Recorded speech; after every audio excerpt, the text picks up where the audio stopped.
સુરત શહેરમાં વ્યાજખોર ત્રાસથી મનપાના કર્મચારીનો આપઘાત। અમરોલીમાં રહેતા 40 વર્ષીય વિનોદ જાવડે નામના કર્મચારીએ ગળે ફાંસો ખાઈ કર્યો આપઘાત। ચોથા વર્ગના કર્મચારી વિનોદ પર દેવું થઈ જતા તણાવમાં રહેતો હતો।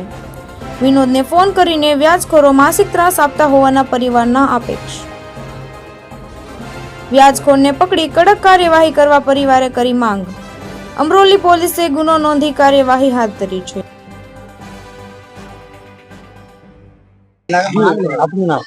मारू नाम दीपक भाई कड़रे। अच्छा जी भाई एक्सपायर થઈ ગયા આપણું નામ શું હતું ને શાના કારણે આત્મહત્યા? જે ભાઈ એક્સપાયર થયા છે એમનું નામ વિનોદભાઈ જાવડે છે। તે મૂળ સુરત મહાનગરપાલિકા ચોથા વર્ગના કર્મચારી હતા। જેમની પત્ની માતા ઘરકામ કરી ગુજરાન ચલાવતા હતા। કાલ રોજ બપોરે 4 થી 5 દરમિયાન એમણે ઘરે ફાંસો ખાઈ આત્મહત્યા કરી છે। આત્મહત્યાનું મૂળ કારણમાં જાણ થતા એવું ખબર પડે છે કે વ્યાજથી કોઈની પાસે રૂપિયા લીધા છે। જે વ્યાજખોરો એમને ફોન કરી ટોર્ચર કરી પરેશાન કરી માનસિક ત્રાસ આપતા આ ભાઈએ આવું પગલું ભર્યું છે। તો અમારું પોલીસ પ્રશાસન પાસે એવું જ કહેવું છે કે આ જે વ્યાજખોરોને લીધે આવું થયું છે, આવા વ્યાજખોરોનું સામે આવે, એમના પર કાર્યવાહી થાય, કાયદાકીય રીતે પગલાં લેવામાં આવે અને વિનોદભાઈને ન્યાય મળે। કેટલા પૈસા લીધેલા હતા અને કેટલા ટકાવારી લીધી? એ ટકાવારી ને પૈસાનું તો હજી અમને કઈ ખુલાસો થયો નથી। એ બધું વિનોદભાઈને જ ખબર છે। એટલી ખબર છે કે એમને ફોન કરીને પરેશાન કરવામાં આવતા હતા।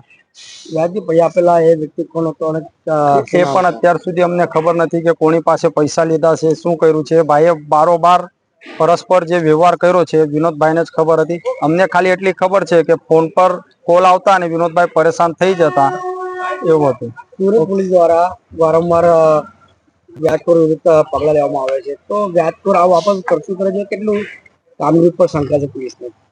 અમારે તો પોલીસને એક જ કહેવું છે કે જ્યાં સુધી આ વ્યાજખોરો સામે કાયદાકીય રીતે કડક પગલાં ભરવામાં નહીં આવે ત્યાં સુધી આ લોકોની ખંડણી બંધ થાય નહીં।